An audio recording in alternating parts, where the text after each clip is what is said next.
श्री कृष्ण की बांसुरी के 10 रहस्य जानकर रह जाएंगे दंग।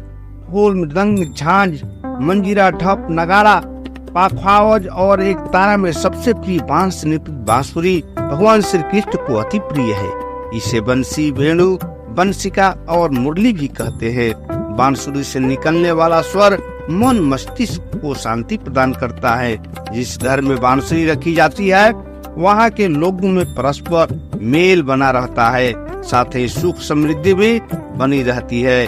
श्रीमद् भागवत पुराण में श्री कृष्ण की बांसुरी से जुड़ी कई कथाएं मिलती हैं। आइए हम श्री कृष्ण की बांसुरी और उनकी धुन के 10 रहस्य के बारे में जानते हैं। पहला, धनवा नाम का एक बंसी बेचने वाला श्री कृष्ण को बांसुरी देता है तो वे उस पर पहली बार मधुर धुन छोड़ते हैं, जिससे वह बंसी बेचने वाला मंत्र मुग्ध हो जाता है। उसी समय से श्री कृष्ण बांसुरी बजाने वाले बन जाते हैं। दूसरा, उनकी बांसुरी की धुन पर गोपिकाएं और पूरा गोकुल विशुद्ध हो जाता है। तीसरा, श्री कृष्ण ने पहली ही बार ऐसी बांसुरी बजाई कि सभी को ऐसा लगा जैसे यह बजाना कई जन्मों से सीख रखा है। चौथा, ऐसा भी कहा जाता है कि जब भगवान शिव जी बाल कृष्ण को देखने आए तो उन्होंने ऋषि दधिची की हड्डी को घिसकर एक सुंदर एवं मनोहर बांसुरी का निर्माण किया।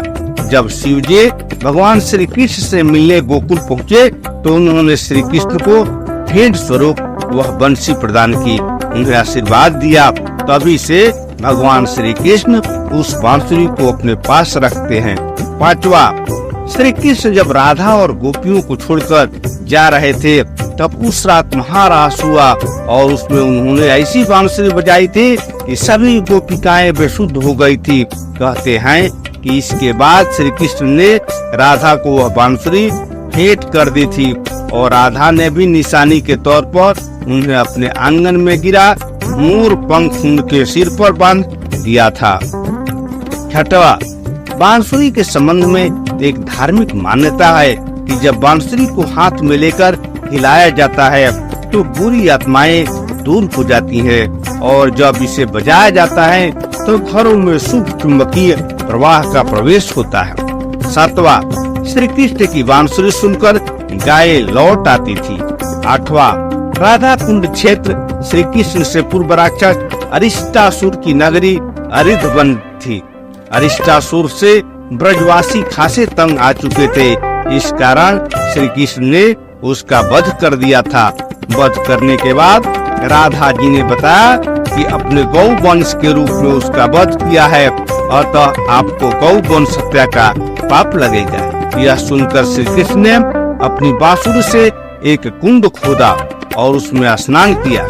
इस पर राधा जी ने भी बगल में अपने कंगन से एक दूसरा कुंड खोदा और उसमें स्नान किया। श्री कृष्ण के खोदे गए कुंड को श्याम कुंड और राधा जी के कुंड को राधा कुंड कहते हैं।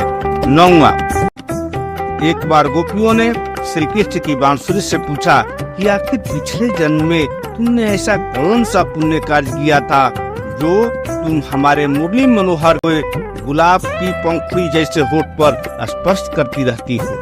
ये सुनकर बांसुरी ने मुस्कुरा कर कहा, मैंने उनके समीप आने के लिए जन्मों तक इंतजार किया। त्रेता युग में जब भगवान राम वनवास काट रहे थे तो उस वक्त मेरी भेंट उनसे हुई थी।